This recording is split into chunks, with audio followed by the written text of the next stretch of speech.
Chelem 100% Williams ici.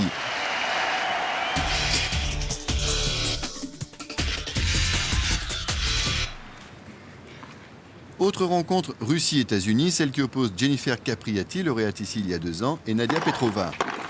Petrova, classée 76e, n'a aucun complexe face à l'américaine.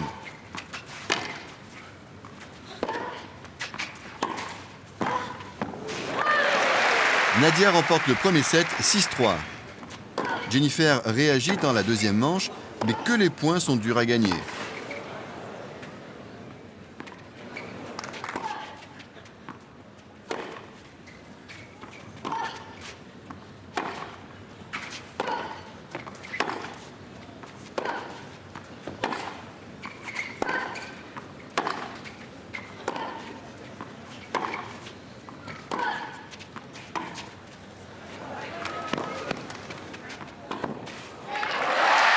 « 6-4 Capriati, on est parti pour un troisième set.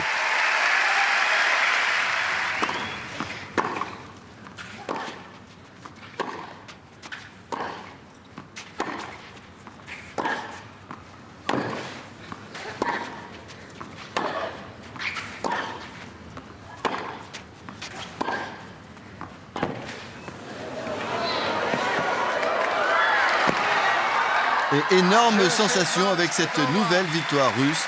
Pour Capriati, c'est terminé. Serena, elle, attend Mauresmo. Chanda Rubin est encore là aussi. Ainsi que la vétérante Conchita Martinez. Et bien sûr les 2 Belges, les 2 favorites avec les sœurs Williams, Henin et Clijsters.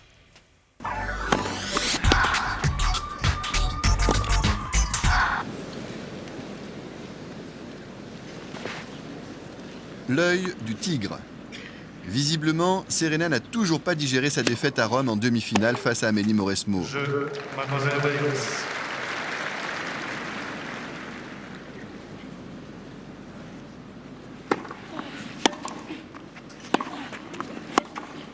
La numéro 1 des Williams est ultra déterminée. Amélie, trop émotive, n'arrive pas à se libérer. Voici quelques-uns des temps forts de ce match.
« 6-1, 6-2, Serena a tenté de punir la Française. Amélie, frustrée, est passée à côté de son match.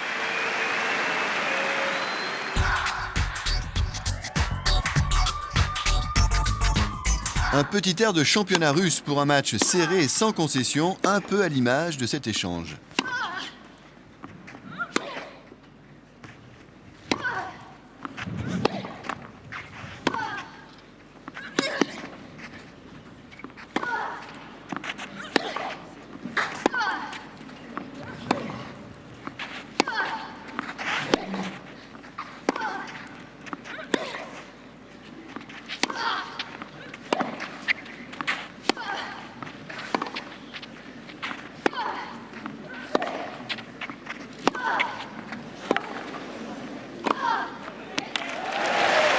Petrova passe en 3-7, 6-1, 4-6, 6-3.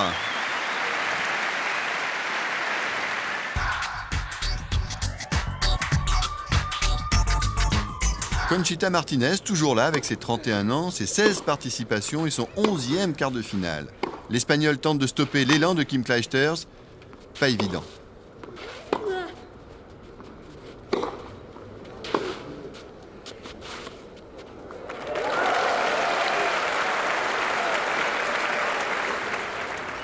La Belge n'hésite pas, elle monte en puissance et met souvent sur la défensive Martinez.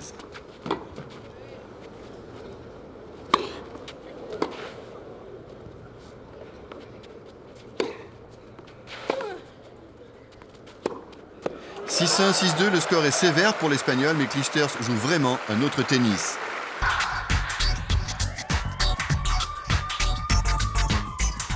On passe de la flamande à la wallonne. Justine Henin-Harden fête ses 21 ans le 1er juin et montre à quel point son jeu est en place. Chanda Rubin n'existe pas, l'américaine encaisse une défaite en 2-7.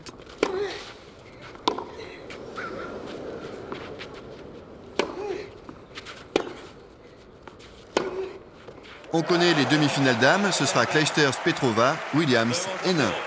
6-3, 6-2.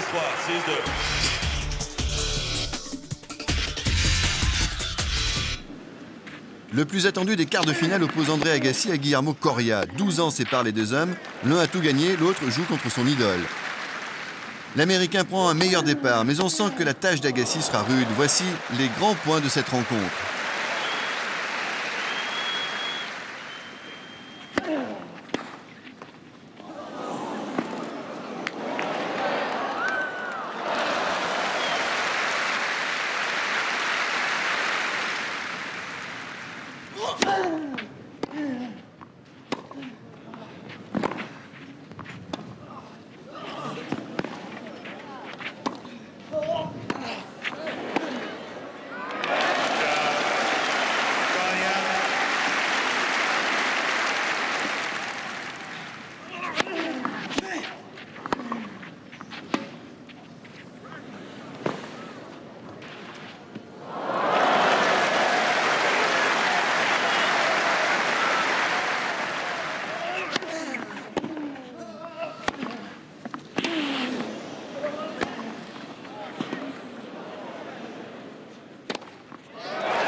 Logiquement, Guillermo Coria l'emporte. Ce poids plume hyper rapide et très malin a étouffé Agassi qui semble désormais fragile sur terre battue. Grand match à 4-6, 6-3, 6-2, 6-4. Ils sont encore 4 Espagnols en quart de finale. Dans ce face-à-face ibérique, le plus jeune des deux prend un départ en trombe. 6-2 pour Tommy Robredo.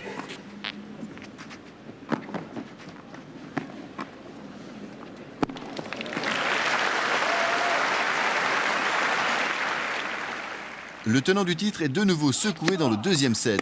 Costa semble débordé par le jeu de Robredo, qui prend donc la deuxième manche, 6-3.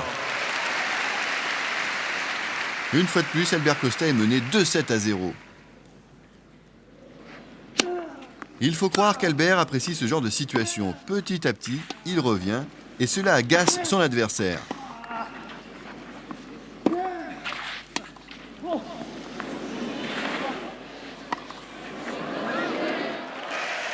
6-4 pour Costa dans le troisième set. Le quatrième set est ultra disputé. Costa montre toute sa solidité mentale. Il fait plier Robredo 7-5.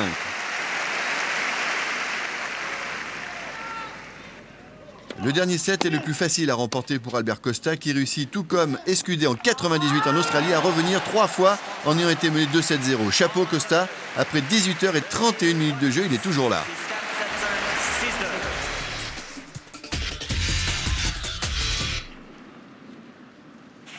Le duel des cogneurs de la Terre Rouge.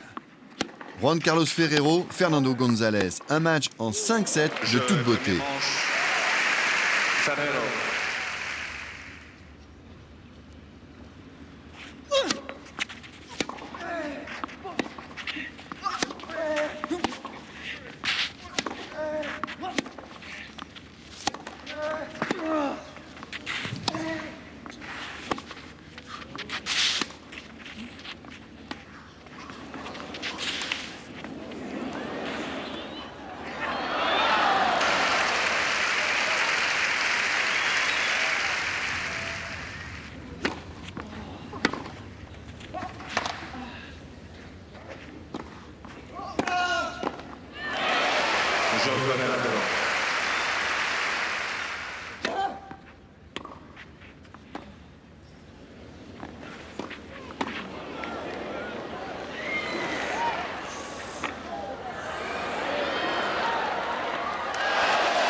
Gonzalez sauve 5 balles de match, mais finalement, Ferrero finit par avoir raison de la puissance du service et du coup droit du Chilien. L'accolade est superbe, c'était un des grands moments du tournoi.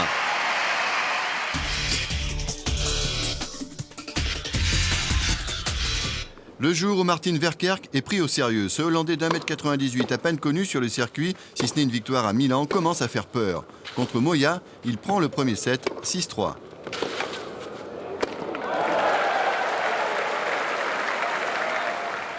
L'Espagnol a du mal à contrôler la puissance du service de son adversaire. Verkerk en profite et s'impose dans la deuxième manche, 6-4.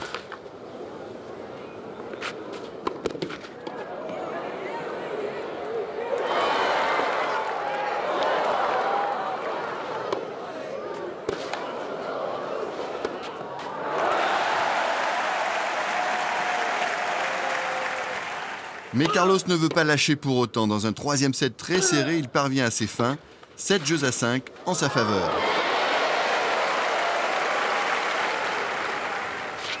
Dans le quatrième set, Moya enfonce le clou et s'impose 6-4. Un retour méritoire car Verkerk reste solide.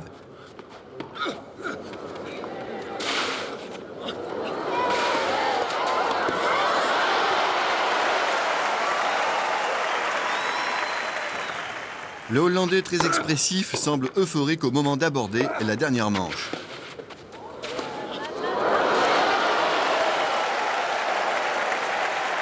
Une manche ultra disputée qui met les nerfs des deux joueurs à vif. 8-6 au cinquième, Verkerk n'y croit pas, il est en demi-finale. Dans ce match, il a servi 27 aces. Guillermo Coria, son prochain adversaire, est prévenu.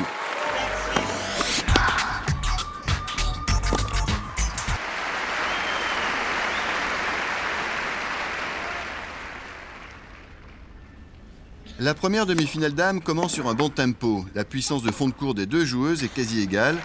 Ce premier set est un terrible bras de fer. Nadia Petrova joue sans crispation. Elle réussit même à passer devant ce set pour mener 5 jeux à 4.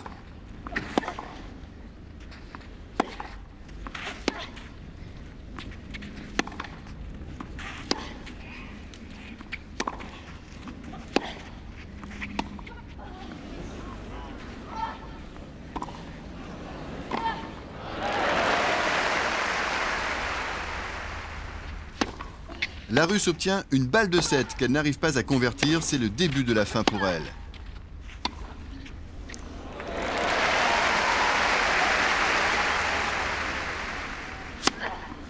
Sa chance est passée puisque par la suite, Clijsters ne perd plus qu'un jeu sur les 9 qui vont suivre.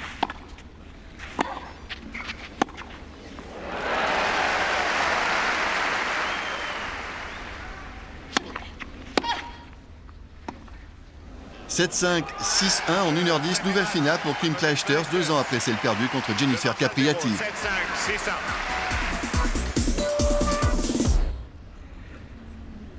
Justine Henin a un plan en tête dans ce match au sommet. Sa tactique, varier les effets avant d'accélérer. Justine, qui a battu Williams sur terre cette saison à Charleston, veut également éprouver les nerfs de son adversaire.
Une manche partout, la tension monte dans un troisième set où sur 8 jeux, 6 breaks vont être réalisés. Le public est de plus en plus hostile à l'égard de Serena Williams. Justine en profite.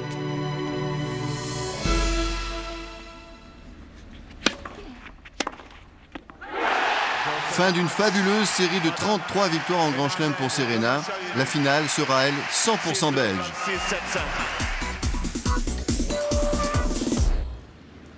Opposition de style, opposition de gabarit pour cette demi-finale surprise. Verkerk, sur son petit nuage, est toujours aussi performant au service et montre qu'il peut tenir l'échange du fond du court.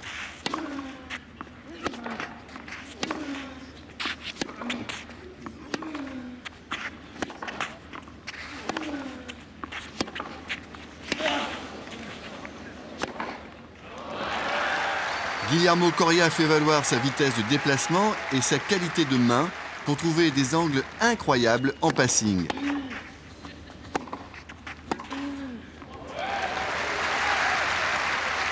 Le premier set se joue au tie-break. Coria cède 7 points à 4 et c'est l'incident. L'Argentin furieux jette sa raquette et touche une ramasseuse de balles. Heureusement, elle n'est pas blessée. Guillermo lui offre son t-shirt et évite ainsi la disqualification.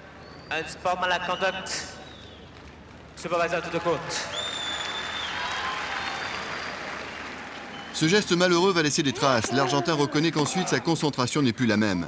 Martin Verkerk se pose lui moins de questions. Il continue de déployer sa puissance de frappe.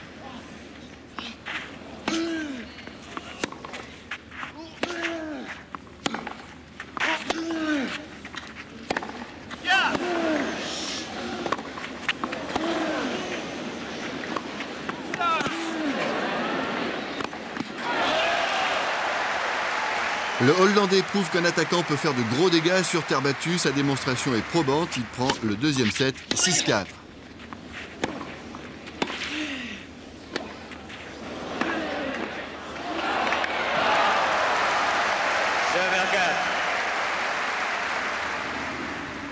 Guillermo Coria, qui montre depuis le début du tournoi qu'il a un gros tempérament, tente le tout pour le tout dans une troisième manche très disputée.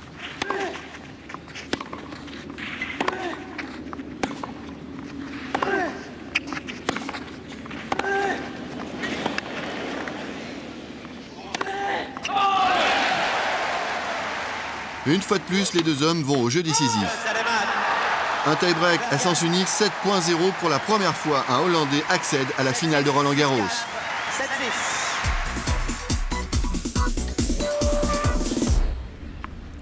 C'est la revanche de la finale de l'année dernière. Mais cette fois, Juan Carlos Ferrero n'est pas blessé.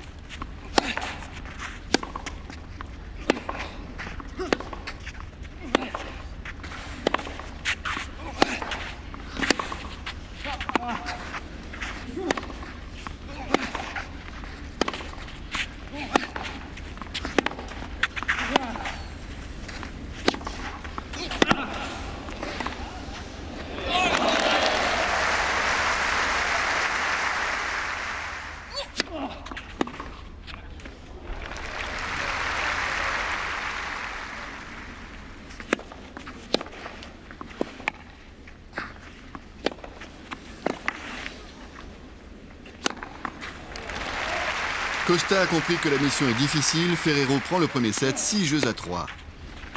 Dans la deuxième manche, le tenant du titre vend encore plus chèrement sa peau.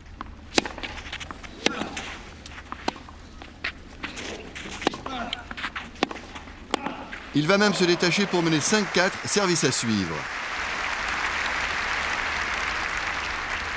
Les deux doubles fautes vont permettre à Juan Carlos de revenir et dans le jeu décisif, Costa, en tête, ne répond plus à l'accélération de son compatriote. Ferrero tient sa proie, il reste vigilant car il connaît la capacité de son adversaire à revenir au score.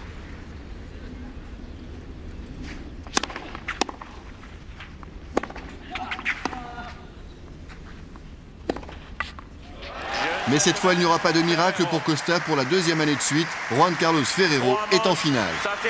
6-3, 7-6, 6-4.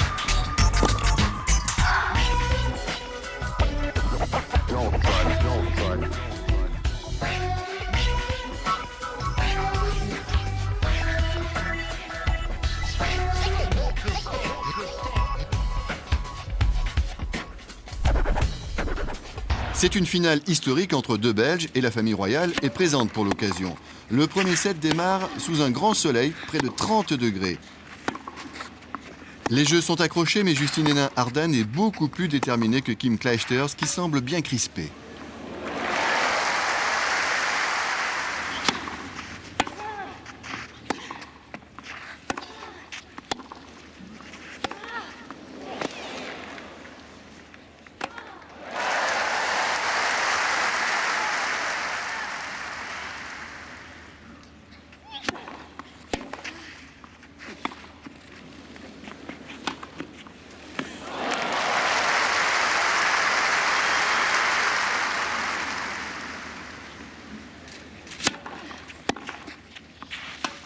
Grâce à cette amortie gagnante, Justine remporte la première manche 6-0. Le ton est donné. 6-0. Sur sa lancée, Justine continue sa course en tête. La voilà qui se détache pour mener 4 jeux à 2. La veille de ses 20 ans, Kim sort enfin de sa torpeur et réussit à débreaker pour revenir à 4 jeux partout.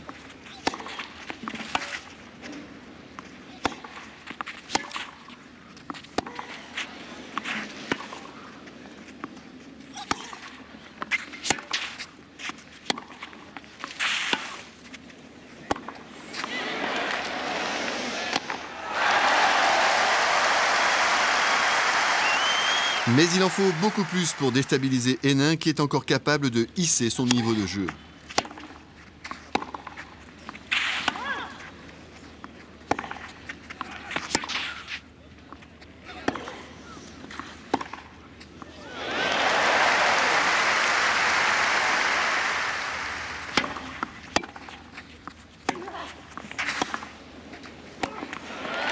Carlos Rodriguez, son entraîneur, et Pierre-Yves, son mari, ne tiennent plus. L'issue attendue est là. 2 balles de match pour Justine.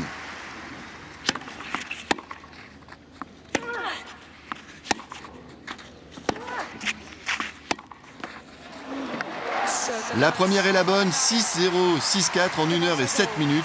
Victoire méritée pour celle qui a montré tout au long de cette quinzaine une application et une envie exceptionnelles. C'est Gabriela Sabatini qui remet la coupe Suzanne Lenglen en présence du roi Baudouin. Ovation et émotion lorsque Justine dédie ce triomphe à sa maman disparue alors qu'elle n'avait que 13 ans.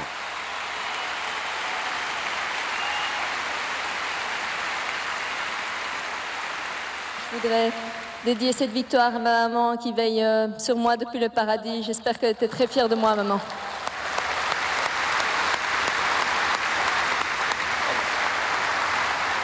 Six ans après le titre junior, ici la voici consacrée chez les grandes. Grâce à cette victoire, Justine est désormais numéro 3 mondial.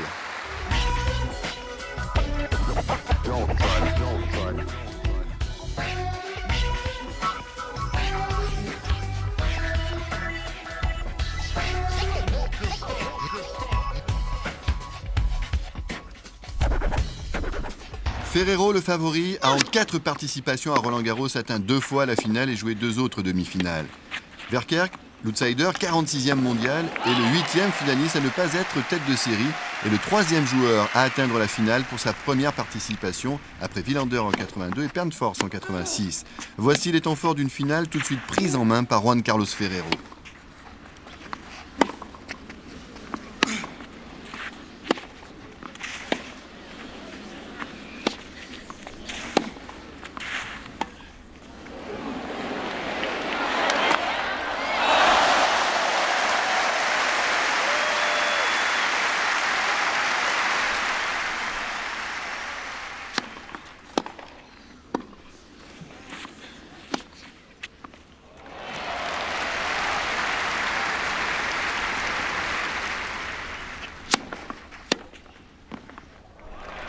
Jeu et première manche. Ferrero.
Seconde manche.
Ferrero.